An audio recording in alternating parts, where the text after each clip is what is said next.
I'm Brent Leary. I'm Paul Greenberg. We are the CRM Players, and we're still in Atlanta. I like saying we're still in Atlanta. We're at the AXS Summit, and you want to introduce the man in between us right now? You mean the godlike creature in between us? Right. That would be John Taschek. John Taschek, the SVP of Market Strategy of Salesforce. Man, I've known, 17 years, I think, something like that.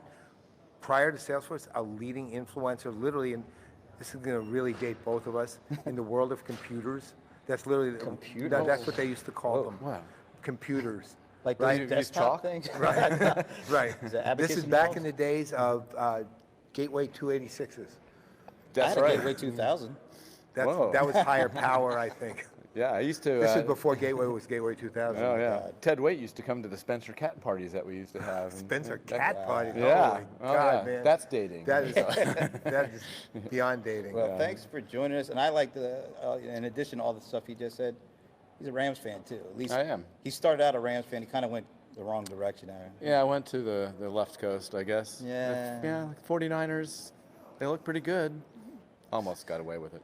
Yeah, almost. Although I have to admit, I was rooting against them. Yeah. Definitely was rooting against them. You know how we've been friends for 17 years? That ends today. Just kidding. My new friend David West wears a Yankee hat. Oh, that's right. That's right. He's I think a he's Yankees that for fan. you. I mean, Well, hey, first of all, thanks for joining us. We've been trying to do this for how long now? For 17 years. Listen, we've been around 11 years. 11 years. There you go. All right. Literally, and this is like awesome. how'd you trap me this time? Like, what happened? You're stuck here. Oh, I'm Yeah, stuck. we Right. just kind of gotten, Basically, I don't know if you realize, but the gates actually lock and you can't get out. So we already told the guard, you don't get out till this is done. All right. So we're good. All right. Well, since we're at the AXS, the Ambient Experience Summit, what's your thoughts so far of the conference? This is like the first year they're doing it. What's your thoughts? I like this conference. I like the format, the 20 minutes of, pure thought.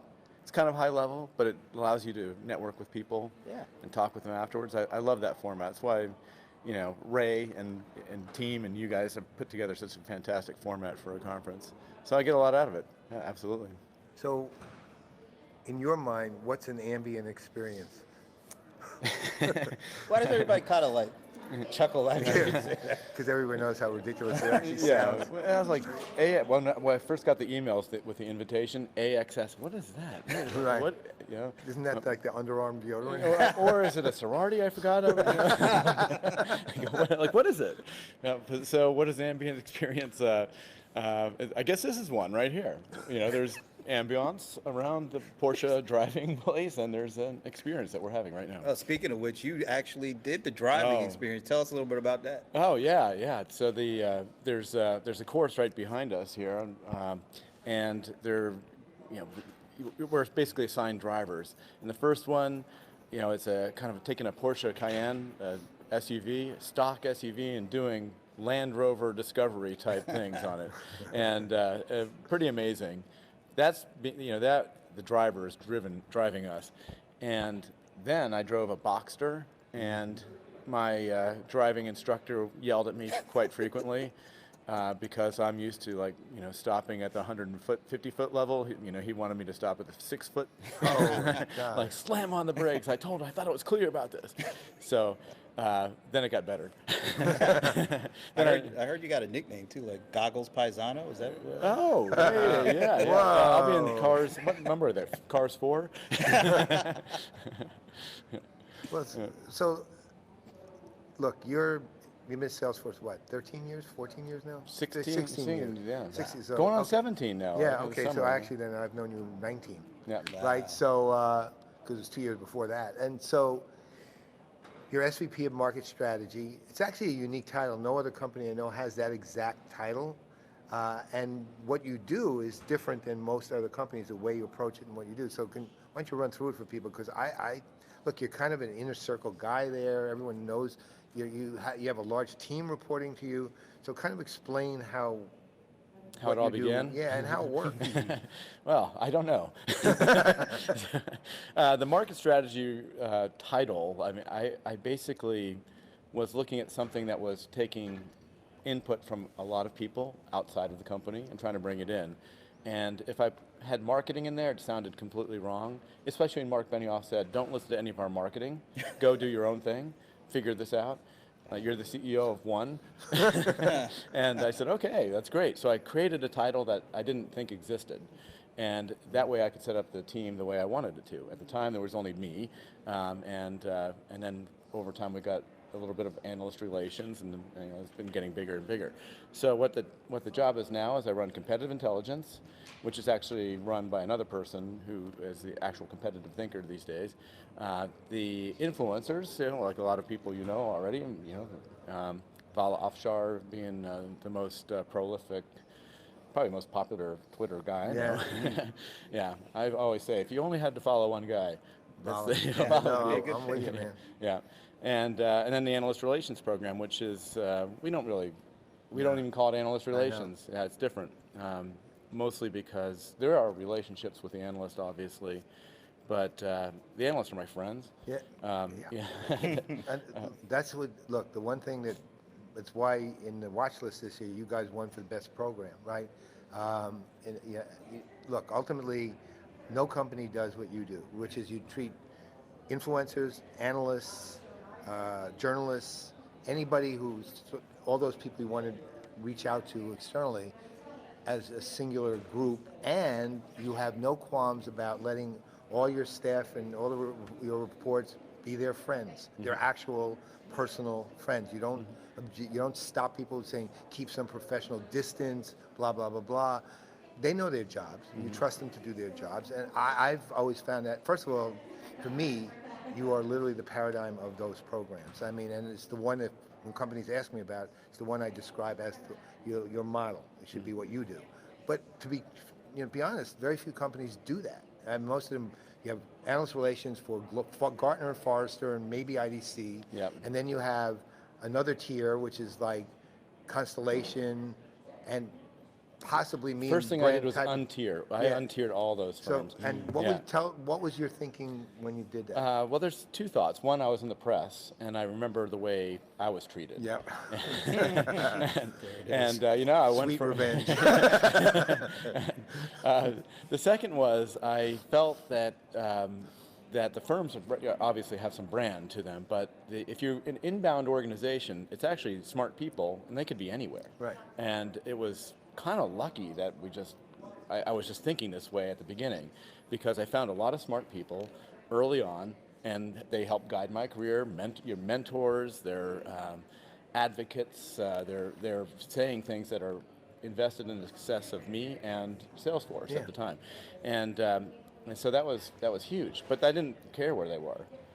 So the other thing that happened at the same time was I had a job opening for head of AR.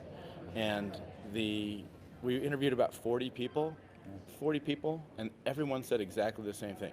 You got to pay your dues to Gartner, you got to pay your dues to Forrester. It's a game that you have to play. And I said, I don't believe you. I don't believe you. I don't believe you. I said, basically, Amy Lynch and I did it.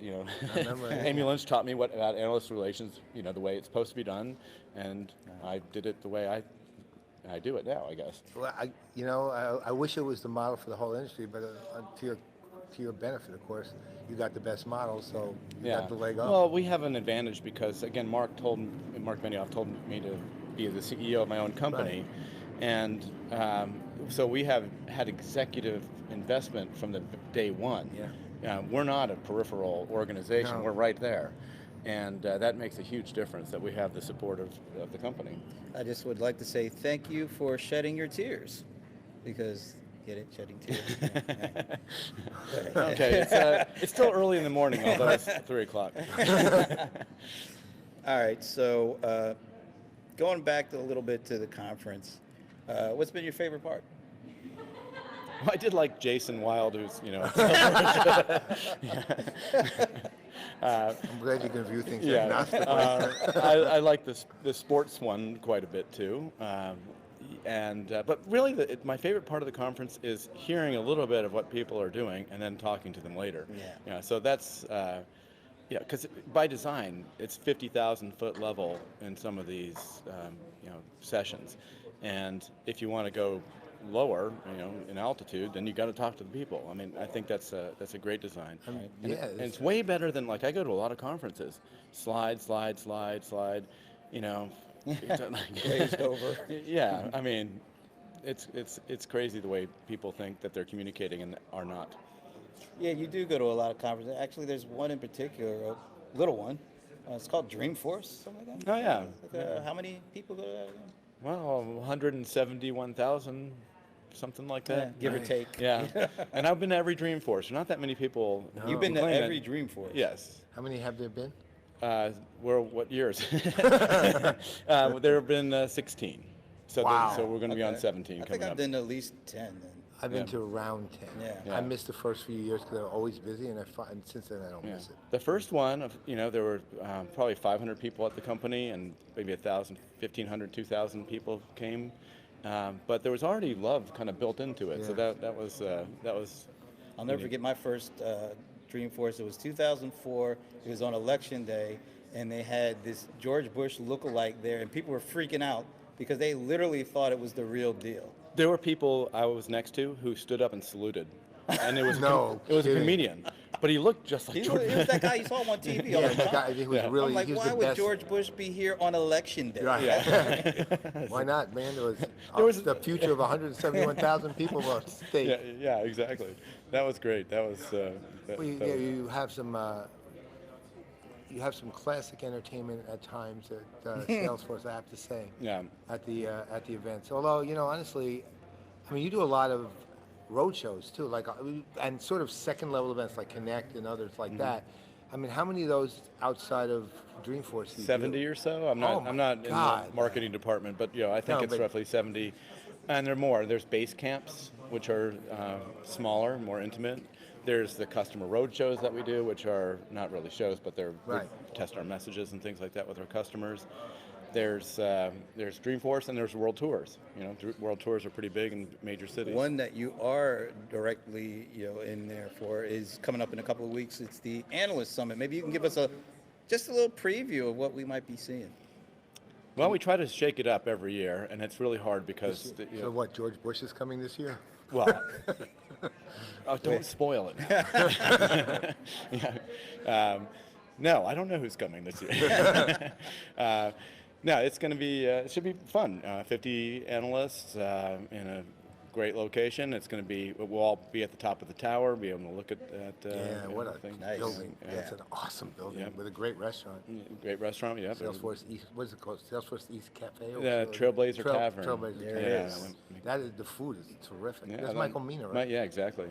Yeah. Well done, Paul. Yeah, no. He knows his food and I booze. do. Food and booze. Look, Esteban gave me a good bottle, let's just say, and I gave him one. All right. All right, well, we're going to have to wrap this up because I got a panel to do, and my battery just hit the under 20% mark, so I guess I better do this. I'm Brent Leary. I'm Paul Greenberg. I'm John Taschek. We are the CRM Players, and he's an honorary player for today. And we're out. There it is. Thank you.